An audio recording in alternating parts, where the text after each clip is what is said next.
Hello दोस्तों, कैसे हो। आशा करता हूँ आप सभी लोग अच्छे होंगे, स्वस्थ होंगे। तो आज हम डीग जिला दर्शन के बारे में पढ़ेंगे और इसके बारे में जानेंगे कि डीग जिला किसने बनाया, इसमें क्या क्या है, कौन सा मेला लगता है। तो इन सभी के बारे में हम पढ़ेंगे। और जो लोग फोर्थ क्लास की जो राजस्थान में जगह निकली है इसकी तैयारी कर रहे हैं तो इस चैनल के साथ बने रहें। प्रॉपरली तरीके से तैयारी कराई जाएगी। और इस चैनल के साथ अगर 1 घंटा भी आप इसी चैनल के माध्यम से पढ़ेंगे तो कन्फर्म आपको सिलेक्शन ज़रूर मिलेगा। और मेहनत करते रहिए। चलिए तो बिना देरी के स्टार्ट करते हैं।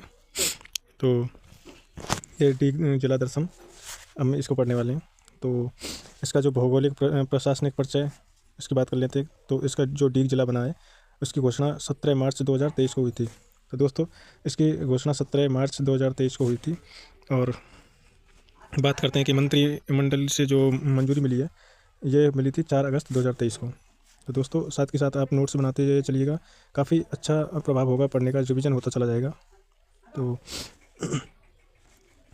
जो इसकी भौगोलिक प्रशासनिक परिचय है इसको हम बात करते हैं कि घोषणा इसकी 17 मार्च 2023 को हुई थी और मंत्रिमंडल में मंजूरी इसकी 4 अगस्त 2023 को मिली थी। आगे बात करते हैं कि अधिसूचना इसकी जो जिला बनने की अधिसूचना जो जारी होती है वो 6 अगस्त को हुई थी। क्वेश्चन बन सकता है इन्हीं में घुमा फिरा होकर आपका क्वेश्चन बनेगा कि अधिसूचना डीग जिले की कब हुई थी, अधिसूचना लागू कब हुई थी। इन दोनों में आप कन्फ्यूज हो जाओगे। तो ये ध्यान से पढ़ना कि अधिसूचना जारी हुई थी 6 अगस्त 2023 को और अधिसूचना लागू, ये लागू इसको मोस्ट इंपॉर्टेंट है। दोनों जारी और लागू इनको ध्यान से पढ़ना है। तो अधिसूचना लागू हुई थी 7 अगस्त जो 2023 को। बात करते हैं कि स्थापना दिवस इसका 7 अगस्त 2023 को मनाया जाता है। डीग जिले का जो स्थापना दिवस है वो 7 अगस्त 2023 को मनाया जाता है। बात करते हैं इसके उद्घाटनकर्ता। तो इसके जो उद्घाटनकर्ता हैं वो डीग जिले के उद्घाटनकर्ता जो हैं वो विश्वेंद्र सिंह पर्यटन मंत्री, जो कि भरतपुर के राजा हैं, राजा घराने से हैं। जो उद्घाटन करता है विश्वेंद्र सिंह पर्यटन मंत्री। बात करें कि किस जिले को तोड़कर बनाया गया है तो इसको भरतपुर को तोड़कर बनाया गया है। भरतपुर को इसको तोड़ के बनाया गया है। इनमें प्रथम कलेक्टर हैं शरद मेहरा। जो इनके कलेक्टर बने हैं डीग जिले के प्रथम वो हैं शरद मेहरा जी। तो ये नोट करने की वाली बात है क्योंकि जो भी यहाँ से आगे जो भी क्वेश्चन आपके बनेंगे वो सब अब नए जो भी जिले जितने भी बनाए इन पर क्वेश्चन आएंगे। अभी तक तो ये क्वेश्चन पुरानी टाइप में जो जीके आ रही थी उसी के हिसाब से क्वेश्चन आ रहे थे। अब जो भी जीके आएगी वो नए जो भी जिले बने उनके हिसाब से आएगी। तो बात करते हैं प्रथम पुलिस अधीक्षक जो डीग जिले के हैं वो ब्रजेश ज्योति जी। तो प्रथम पुलिस अधीक्षक हैं जो है ब्रजेश ज्योति जी। ये संभाग की बात करें तो भरतपुर संभाग के अंतर्गत आते हैं। डीग जिला भरतपुर संभाग के अंतर्गत आते हैं और इसकी सीमा लगती है भरतपुर और अलवर जिले से। इसकी जो डीग जिला है इसकी दो जिलों से सीमा लगती है। कौन कौन से हैं? भरतपुर और अलवर। डीग का प्राचीन नाम है दीर्घापुर। दीर्घापुर क्वेश्चन आ सकता है कि डीग का प्राचीन नाम क्या है, तो इसका डीग का प्राचीन नाम है दीर्घापुर। अब उपखंड और तहसील की बात करें तो इसकी 6 उपखंड और इसकी 9 तहसील। डीग जिले में 9 तहसीलें बनी हैं। तो बात करते हैं आगे कि कौन कौन सी तहसील बनी है। तो तहसील हैं इसकी जो उपखंड है इसका डीग और डीग उपखंड की तहसील बनी है डीग। और कुमेर जो उपखंड है उसकी तहसील है कुमेर।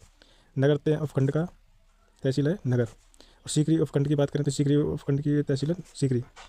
आगे बढ़ते हैं दोस्तों, बात करें कामा उपखंड। तो कामा उपखंड का जो भी तहसील है वो है कामा और पहाड़ी उपखंड का तहसील है पहाड़ी। अभी ये जैसे कि जनूथर तहसील बनी है, रारे तहसील है, जुरेरा तहसील है। पहले ये रारे जनूथर पहाड़ी कामा जो भी जितनी भी तहसील है ये सब भरतपुर डिस्ट्रिक्ट के अंदर आते थे। और अब बात करें कि विधानसभा सीटें तो इसमें 3 विधानसभा सीटें डीग कुमेर और कामा नगर। विधानसभा सीट 3 है डीग कुमेर कामा नगर। बात करते हैं कि डीग का प्राचीन नाम। तो डीग जो डिस्ट्रिक्ट बनी है इसका पुराना नाम है दीर्घापुर, जो अभी पहले बताया है। यह स्कंद पुराण से लिया गया है। स्कंद पुराण में इसका दीर्घापुर वर्णन बताया गया है डीग का। बात करें डीग के उपनाम की तो इसको जल महलों की नगरी, फब्बारों की नगरी और 84 कोसी ब्रज क्षेत्र कहा जाता है। डीग जो डिस्ट्रिक्ट बना है इसको जल महलों की नगरी बोलते हैं, फब्बारों की नगरी के नाम से प्रसिद्ध है। और 84 कोस ब्रज यात्रा के क्षेत्र में ये डीग तहसील डीग जिला आता है।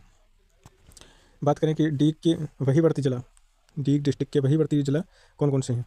तो डीग के वहीवर्ती जिला हैं, डीग वहीवर्ती जिला है और ये अंतर्राज्यीय सीमा बनाता है।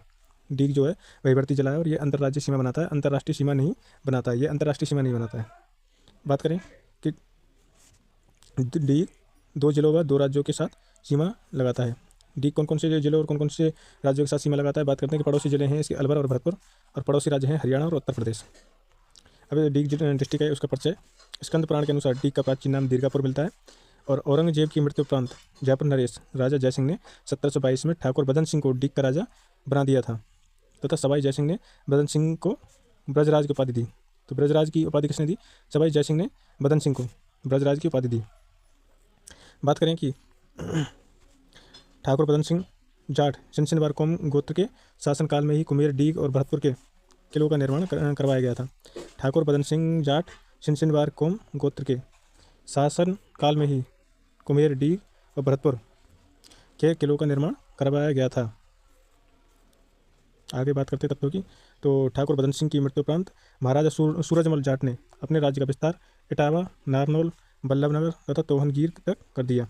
तो ठाकुर बदन सिंह की मृत्यु के बाद में महाराजा सूरजमल ने अपने राज्य का विस्तार इटावा, नारनौल, बल्लभनगर तथा तोहनगीर तक कर दिया। कालांतर में जवाहर सिंह की मृत्यु उपरांत भरतपुर की जाट शक्ति का पतन होने लगा। इसकी जवाहर सिंह की मृत्यु के उपरांत भरतपुर की जाट शक्ति का पतन होने लगा। मोहम्मद अली मेव के नेतृत्व में भरतपुर एवं अलवर के मेव किसानों ने 1932 ईस्वी में मेव किसान आंदोलन चलाया। मेव किसान आंदोलन चला 1932 में मोहम्मद अली के नेतृत्व में।